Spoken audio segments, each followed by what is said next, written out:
The first thing I noticed was her phone, left behind on the nightstand, still charging. That wasn't like her. Anna never went anywhere without it.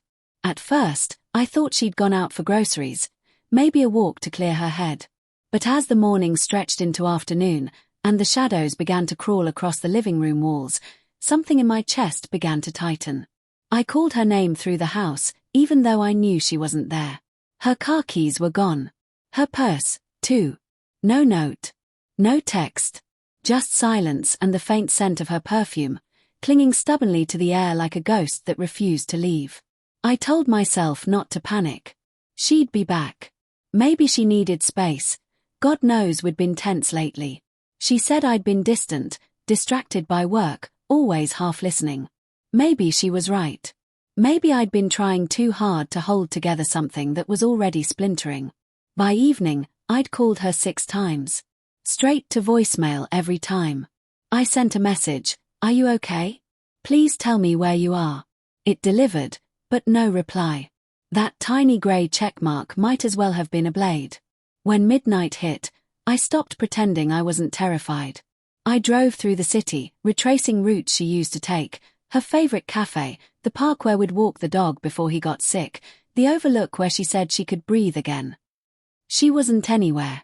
At dawn, I came home. The bed felt enormous, the sheets cold. I lay there staring at the ceiling, wondering what I'd done wrong. My mind kept looping back to the argument 2 nights ago, the one that started over nothing and somehow turned into everything.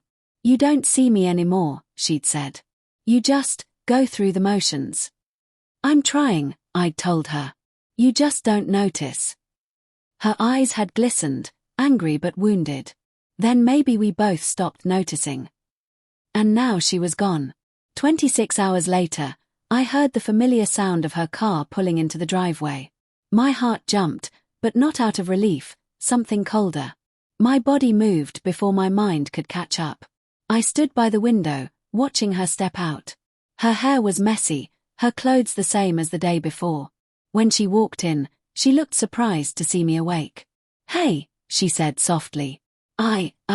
I needed to clear my head. For a whole day." My voice cracked. She didn't answer right away. "I went to my sister's. I just needed some space." Her eyes darted around, never landing on mine. "I called your sister," I said. "She hasn't seen you in weeks." The air between us shifted, something invisible, brittle. She froze for half a second, then forced a small smile. "You must have misunderstood. Anna." I said her name slowly, tasting the fear behind it. "Where were you?" She opened her mouth, closed it again. Her hands trembled slightly as she reached for her phone on the nightstand. "I didn't mean to worry you. I just needed to think." "About what?" "About us." It should have sounded reassuring, but it didn't. It sounded rehearsed. Hollow. I watched her cross the room, avoiding my eyes. Her perfume was different, something floral, faint, not the kind she wore. And her blouse, slightly rumpled, had a faint trace of cologne that wasn't mine. The truth doesn't arrive all at once. It drips, quietly, until you're drowning in it. I followed her to the kitchen. She was making coffee, her movements deliberate, too calm. I noticed her hand shaking as she reached for the mug. "You didn't sleep at all, did you?" she asked without looking up. "Where were you, Anna?" She set the cup down, her back to me. For a long moment, I thought she'd lie again. Instead, she whispered, "I don't know how to answer that." Something inside me fractured. I wanted to yell, to demand names and places and reasons. But the words wouldn't come. I just stood there, feeling my heartbeat echo in my ears. Finally, she turned to face me. Her eyes were rimmed red, not from tears, but from exhaustion or guilt. "I made a mistake," she said quietly. "I didn't plan it. It just happened." Those words hung between us like smoke. I felt my knees weaken, but I didn't fall. My mind tried to find sense in it, a reason, a justification. It just happened. As if betrayal was an accident you could trip into. "How long?" I asked. "Just that night," she said. It didn't mean anything. I laughed, a dry, broken sound.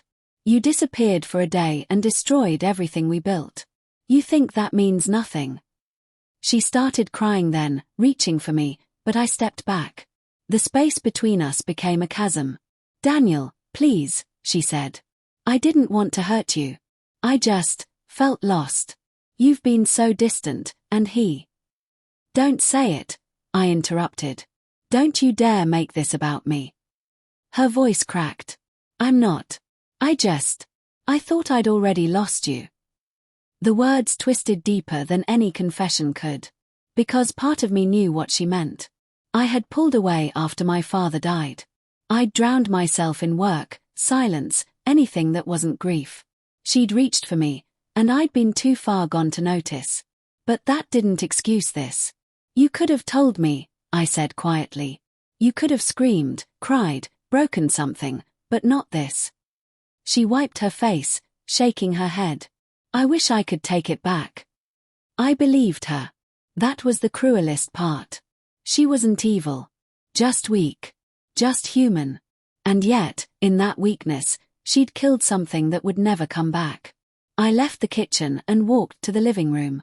The morning light was bleeding through the curtains. Everything looked the same, but nothing was.